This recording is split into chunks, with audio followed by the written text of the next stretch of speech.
खूने दिल दे के निखारेंगे रुख़ बरगे गुलाब, हमने इस गुलशन के तहफ़्फ़ुज़ की कसम खाई है। बिस्मिल्लाहिर्रहमानिर्रहीम। मैं हूं अली हैदर, आपकी खिदमत में एक नई मुनफरद और मोटिवेशनल स्टोरी के साथ।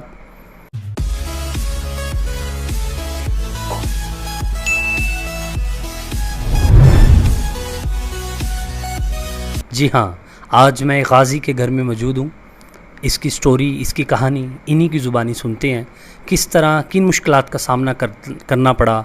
मिशन ज़र्ब-ए-अज़्म APS पेशावर धमाका। जी हाँ, आज मैं एक ट्रक ड्राइवर के घर में मौजूद हूँ, जिसके बेटे ने मैट्रिक और इंटरमीडिएट के एग्ज़ाम पास करने के बाद दर्जियों का काम भी किया। उसके बाद कुदरत को कुछ और ही मंजूर था। कुदरत उनसे इस मुल्क कौम की खिदमत करवाना चाहती थी। एक अच्छे एथलीट होने की हैसियत से उन्होंने अपने इस टैलेंट को आगे लेकर आए और मुख्तलिफ़ किस्म के आर्मी चैम्पियनशिप्स को विन किया, जिसमें नुमायाँ तौर पे साइकिलिंग चैम्पियनशिप, लॉन्ग रेस। सबसे पहले मुझे ये बताएं, जब आप आर्मी में गए तो पहली ट्रेनिंग कहाँ पे की? हैदर भाई, सबसे पहली ट्रेनिंग हमारी एबटाबाद में हुई थी, बलोच रेजिमेंट सेंटर में। उस ट्रेनिंग की कुछ यादगार बातें हमें शेयर कर दें। जी, उस ट्रेनिंग की यादगार बातें तो काफ़ी सारी हैं और चंद उसमें ये हैं कि उसमें मैंने असॉल्ट कोर्स, जिसे हम रुकावटों की दौड़ भी कहते हैं, वो मैंने सेकंड की थी। और पेसिस चैम्पियनशिप जो सेंटर में हुई थी, वो अल्हम्दुलिल्लाह मैं ओवरऑल थर्ड पोजीशन मेरी आई थी। अच्छा, साइकिलिंग रेस का मैंने आपके सर्टिफिकेट देखे हैं, आपकी मैंने बातें सुनी हैं। 36 kilometre is just only 40 minutes. It's amazing. ये कारनामा कैसे सर अंजाम दिया और ये जज्बा कैसा था? पेसिस बलोच रेजिमेंट सेंटर में ही मेरी सिलेक्शन हुई थी साइकिल रेस में। तो ये बात है 2012 की, 6 सितंबर 2012। तो उसमें मैं अपने उस्ताद की साइकिल लेकर गया था रेस लगाने के लिए। तो बुखार भी मुझे जो है वो 101 के नज़दीक बुखार था मुझे। ये जज्बा ही होता है जो इंसान को जिता देता है। जी बिल्कुल, ये जज्बे की बात थी और ट्रेनिंग इतनी टफ़ थी और पीछे कोच की जो काविशें थी वो मेरे साथ थी, उनकी दुआएं मेरे साथ थी, वालदैन की दुआएं साथ थी कि इतने ज़्यादा मुश्किल हालात में भी वो रेस जो है मैंने विन की थी।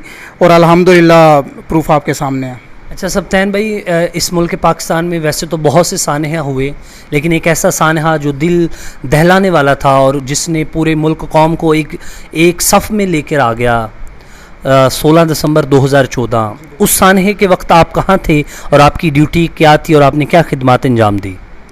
जी, ये सानहा मुल्क पाकिस्तान की तारीख़ में सबसे पुरसोज वाक़या है, जो कि मैं अपनी लाइफ में बिल्कुल भी नहीं भूल सकता हूँ।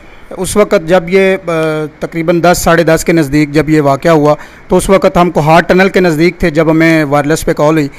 ये कोहाट टनल APS स्कूल से कितने डिस्टेंस पे मौजूद है? ताहिरा काजी उस स्कूल की हेड मिस्ट्रेस थी। उनका जो ब्लॉक था, जहाँ पे ज़्यादा टीचर स्टाफ ब्लॉक था उनका, वहाँ पे जो ब्लास्ट हुआ था, वहाँ से यकीन कीजिए कि काफ़ी बच्चों का इस तरह जो उनकी शहीद हुए हैं बच्चे, उनका बिल्कुल एक बोरी में उनका बंद करके हमें मिला और देखने के काबिल नहीं था। लेकिन फिर भी वो हमारे बच्चे थे, हमारा खून थे, पाकिस्तान का असासा थे। और अल्हम्दुलिल्लाह अल्लाह का शुक्र है कि अल्लाह ताला ने पाकिस्तान को इस सानहे की वजह से एक प्लेटफॉर्म पे लाए और इस सानहे की वजह से तमाम अदारे एक हुए और दुश्मन अनासर को कैफर किरदार तक पहुँचाया। सब्तैन भाई, इस सानहा के बाद उस वक्त के जो आर्मी चीफ जनरल रहील शरीफ हैं, उन्होंने मिशन ज़र्ब-ए-अज़्म का ऐलान किया। आपके लिए बड़ी फ़ख्र की बात होगी कि आप भी उन नौजवानों में शामिल थे जो मिशन ज़र्ब-ए-अज़्म में शामिल हुए। आपकी क्या फीलिंग्स थी और उसके हवाले से थोड़ा सा मुख्तसर सा हमें जायज़ा लेकर दें।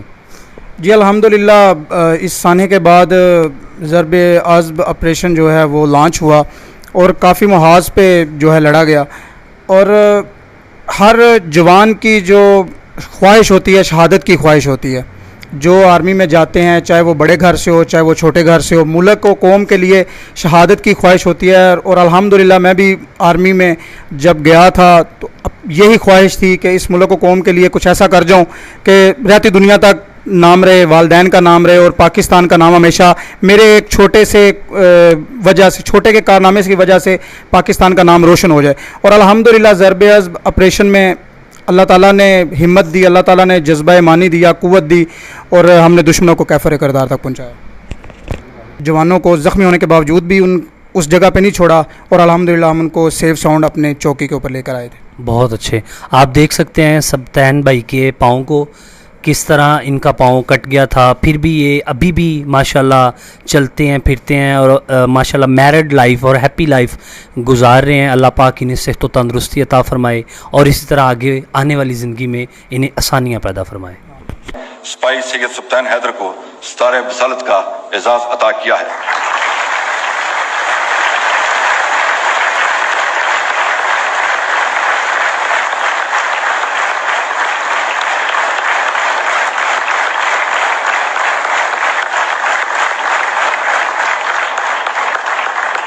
सब्तैन भाई, जब आप सितारे बसालत के साथ अपने इलाका में वापस आए, मैं सिर्फ ये जानना चाहता हूँ कि अहले इलाका का क्या रिएक्शन था, उनकी तरफ से आपको क्या रिस्पांस मिला?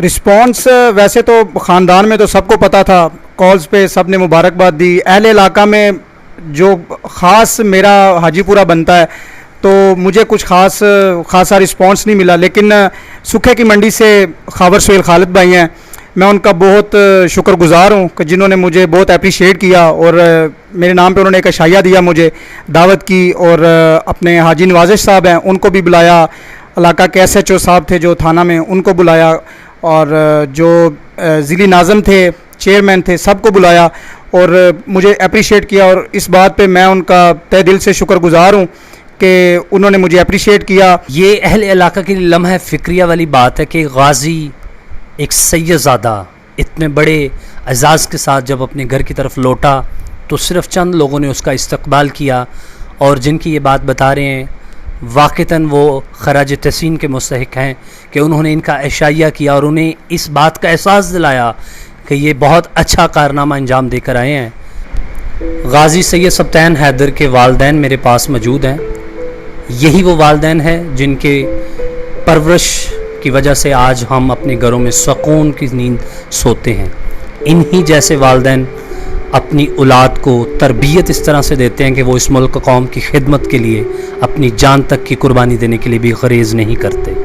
जी हाँ, हम उनके वालिद साहब से बात करते हैं कि ये शुरू में तो एक ट्रक ड्राइवर थे, लेकिन इसके बेटे ने बहुत सी जंगों में फ़तह भी हासिल की और गाजी का रुतबा भी फ़ायज़ हासिल किया। इनकी क्या कैफियत थी जब इन्हें पता चला कि इनके बेटे को साथ एक सानहा पेश हुआ है?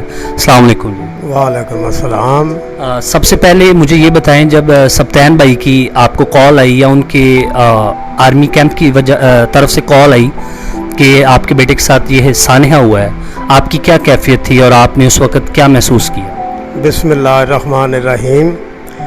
मेरी जनाब कैफियत ये है कि बिल्कुल मैं A1 दलेर, बल्कि बेटे ने भी दलेरी दी कि घबराना नहीं।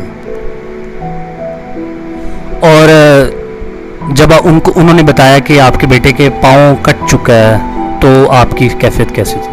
कैफियत बिल्कुल ठीक ठाक। मैं क्या जवाना नाले काम होता रहता है, अगर इन्होंने ये काम नहीं करना तो मुल्क जो है वो बच नहीं सकता। सैयद सब्तैन की वालदा हमारे पास मौजूद हैं, हम उनसे पूछते हैं कि जब सैयद सब्तैन हैदर को सितारे बसालत के लिए नॉमिनेट किया गया तो आपकी क्या कैफियत थी, आपके माइंड में क्या चल रहा था?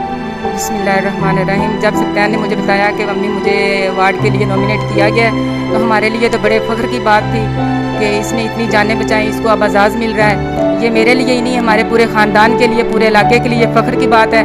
पहले जब हम बाहर निकलते थे तो सब्तैन को लोग कहते थे कि ये आपके वालिदैन हैं, अब हम बाहर निकलते हैं तो लोग कहते हैं कि ये सब्तैन, इनका बेटा सब्तैन है। हमारे लिए ये बड़े फ़ख्र की बात है, हमारे इलाके के लिए बड़ी फ़ख्र की बात है। इस तरह के बेटे सदियों में एक पैदा होता है। इन माओं को, इन वालदैन को मेरा सलाम और इन गाजी और शहदा को, इस कौम का सलाम जिनकी वजह से हम लोग आज अपने घरों में आराम और सुकून से ज़िंदगी बसर करते हैं।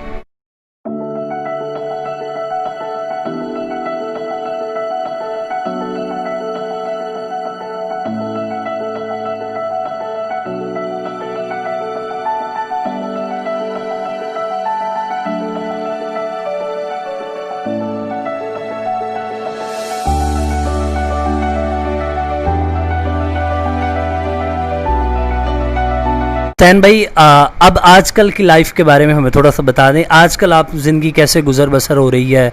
आपको मैंने देखा है, आप क्रिकेट भी बहुत अच्छी खेलते हैं, फुटबॉल भी बहुत अच्छी खेलते हैं, रनिंग भी कर रहे हैं, प्रॉपर अपनी जो फिज़िकल फिटनेस है उसको बरकरार रखे हुए हैं।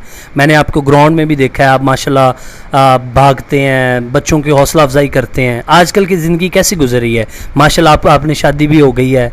जी अल्हम्दुलिल्लाह शादी भी हो चुकी है, और शादी भी मेरी इस साने के बाद हुई है, और माशाल्लाह मेरी मैरिड लाइफ बहुत अच्छी जा रही है। और इसके साथ साथ मेरी जो ग्राउंड की एक्टिविटीज़ हैं वो बहुत अच्छी जा रही हैं। आप देखते हैं क्रिकेट भी खेल रहा हूँ, फुटबॉल भी खेलता हूँ। बच्चों को इनकरेज करने के लिए जो अभी रिसेंटली हमने एक इवेंट भी करवाया था एथलेटिक्स का, आप भी मौजूद थे वहाँ पे।